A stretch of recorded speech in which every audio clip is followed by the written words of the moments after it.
we'd look at the chart, see who we're working with, we'd get ready to go, and boom, we'd have fun. Right. We went into the ring with the idea that we're going to have the best match we can possibly have. I remember some of the times going out with Andre at night. Oh, Jesus. What were they like? Andre, as everybody knows, Andre liked to drink, and Andre was very gracious. He never let us pay, and it upset us because I'm not a sponge. Barry's not a sponge. If we're gonna have a couple drinks, you can buy a couple drinks. He'll buy a couple of them. But Andre gravitated to the guys that he liked. They either liked you or he didn't like you. Right. And I'm not a big drinker, and Barry's not a big. I can have 4 or 5 beers. At that time, we were just talking last night. We got into a mode where every night, but you're sweating and working out. We're drinking 5, 6 beers every night, and then you go home and you get 5 or 6 beers. And my wife would say, "Do you drink like that all the time?" No. And then I start thinking, we do. But Andre, 5 or 6 beers is just the appetizer. And of course, he'd be out there all night. I mean, it was pleasant being around him. But Remember when we took him out for his birthday in Paris, France? yeah, We took him to the wine he drank was Beaujolais wine. That was his favorite. And we were in Paris, France, and we rented a van, and Bill and I took him to the Beaujolais winery. Boy, you remember he had tears in his eyes. Nobody ever did that. Boy, we have a lot of wine. You talked a little bit about working with Andre. You teamed with him in the Machines. What are your memories of working with Andre when he was in the Machine? oh, it was fun. That all came out as. I'll tell you the story where it developed. We were going back and forth to Japan.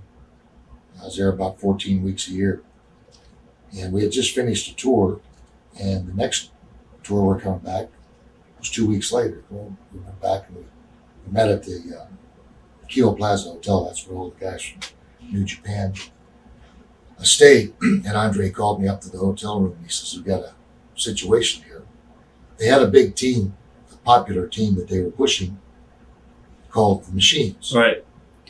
Their manager had stayed and 2 team members jumped to Bubba's group. And they didn't know what to do. So Andre suggested that, well, everybody knows Superstar and everybody knows me. We'll be Super Machine and Giant Machine. We have the manager, and the manager would go on every day and he'd challenge the other team. They're chickens, they ran away. I have a newer, stronger version, bigger team. And it was fun. He liked it. I mean, Did you come over then and have little machine and medium machine? oh, we had machines. We had schmo machines. Then we got Mulligan, and he was the big machine. Right. And it was supposed to be a lark. Everybody was supposed to know who we were. I thought everybody knew who we were, and I think that they did. But I get requests sometimes on the email to explain this. Well, why did you do that? It's a lark. It was supposed to be fun. I mean, Right. You can't tell Andre. Then we had the Hulk machine, the Piper machine. It was a gimmick Right. Right. that was supposed to last 4 to 6 weeks. People don't remember that Andre was filming The Princess Bride at that time. So he left. That's why we brought in the big machine. So it was fun. Who was your favorite guys to work with? Favorite Okay. guys to work with. Bulldogs were as a tag. Yeah, as a tag. Oh yeah. I'll tell you, I really liked working against Haku and Oh yeah. Andre.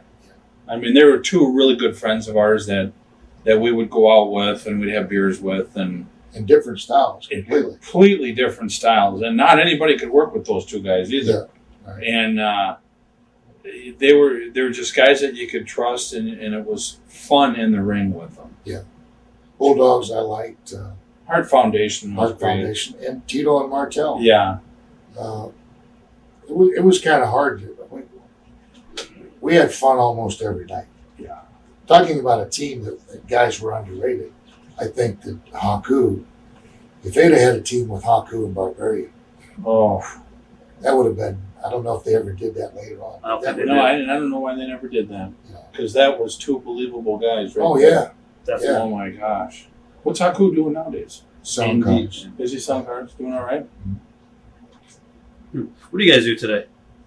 I own a pad printing shop where we print on customized printed hard hats is what we do, and then we sell T-shirts and embroidered shirts and all that kind of stuff. And then I sell real estate too. Okay. Teaching. I've been teaching for the last, went back to teaching 8 years ago. It's my 9th year back. I taught before I got into wrestling, 5 years. And then What kind of teaching? special education. I work with kids at risk. We get our kids from Department of Juvenile Justice in Georgia. And I work in a psychiatric hospital for sexually abused kids. But I taught before I got into business, coached football and track, and then got in wrestling. And then 8 years ago, well, this is my 9th, next week starts my 9th year back. Did you guys miss the business as far as being on the road all the time? Or I don't miss the road at all. You know, even coming here yesterday and sitting in the hotel room and waiting for you guys to come today was like, what in the world, you know? It's really tough. Yeah. It's different when you're in the mode, you know? And it's almost like when you're wrestling, you can take bumps and do whatever you want. You don't hurt. You take a week or two off, you take one bump, and it feels like you're ready to die. Yeah. You just aren't used to it. I do enough independence. I probably do 20 independent shows a year. So it gives me a break, you know, especially in the fall. This summer I've been booked almost every weekend, you know, Saturdays, or Fridays and Saturdays. And I do that because I don't teach school.